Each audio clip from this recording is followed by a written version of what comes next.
And there are a few things that might require an explanation. One, there's a reference to a still. That's a brand of chainsaw. There's also a reference to Crotalus. This is the genus of a number of pit vipers, or diamondback rattlesnake and other rattlesnakes. I think that's it. It's called Glory. I teach creative writing, as Tim said, and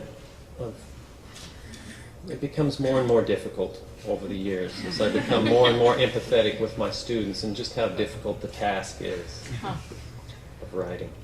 It's called Glory. The arbor's splendid vassalage rends the morning air. I believe in pieces that perhaps the only revolt is death. Here I sit broken-hearted under the blooms. I have coffee and a stack of student poems. I own an iron deck chair wet with dew. If I did not know better, I would swear birdsong rose from the little victrolas covering the garden arch. Their brilliance hurts my eyes, but I know better. And what am I to call their color? Heavenly blue, the seed packet said. In Japanese, morning glory is asagao.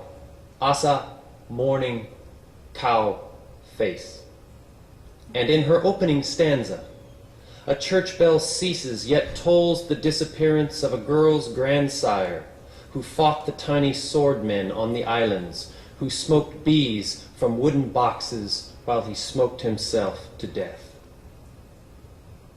I arose and went to the mountain, but the glade was silent, the glacier gone, the meadow sere. And round about the woods were strewn the pale blooms of asswipe, unburied by those who also sought the wilderness. Where man is not, nature is barren. Blake. Now the poem speaker, whom one must not assume is the author, is crying, missing the man she calls Pops with his bees and his Bull Durham, telling how his bee boxes have fallen into disrepair, almost hidden in the grass-like green hair, leaning like abandoned barns in the field near the apple orchard where the crop grows smaller every year. Now is the augury of late migration, of empty hives, of early pupae twitching in the brackish pool behind my neighbor's foreclosed home.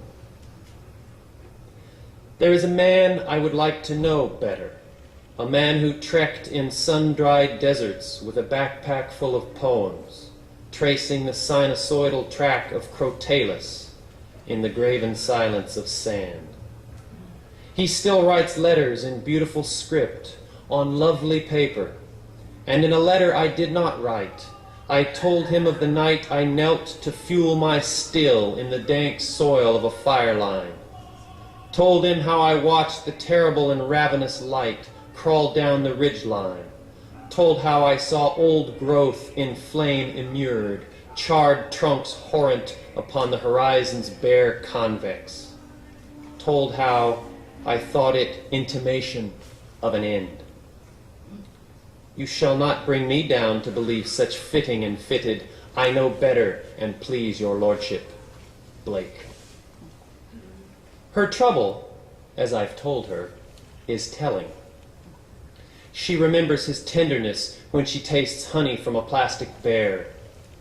How no sweetness can compare to what he'd spread on bread for her at lunchtime, with calloused hands she loved to hold. And how she misses the bees that, like her granddad, won't come back. A mercury-risen day, and now I see the tiny trumpets have withered, their blue apertures twisted shut. And from the kitchen window my son asks, if tuna is contaminated with mercury, what happens if you microwave a tuna sandwich? Does it explode? My son, have you considered how you will live in a world without tigers? And have you seen any bees lately? Oh, vigorous disappearances, life after life after life after life after. Out of nowhere, now here in the poem, the girl has grown. And now the poem in the girl has grown. And now the girl in the poem has grown in me. And now, under pretense of teaching, I must write something in response.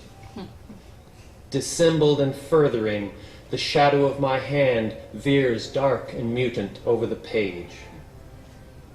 Will you learn to live without? Or will you know better? Or please, do not close your morning face. Or perhaps, though I know better, dear student named for a flower, how I love this terrible poem about your grandfather's bees.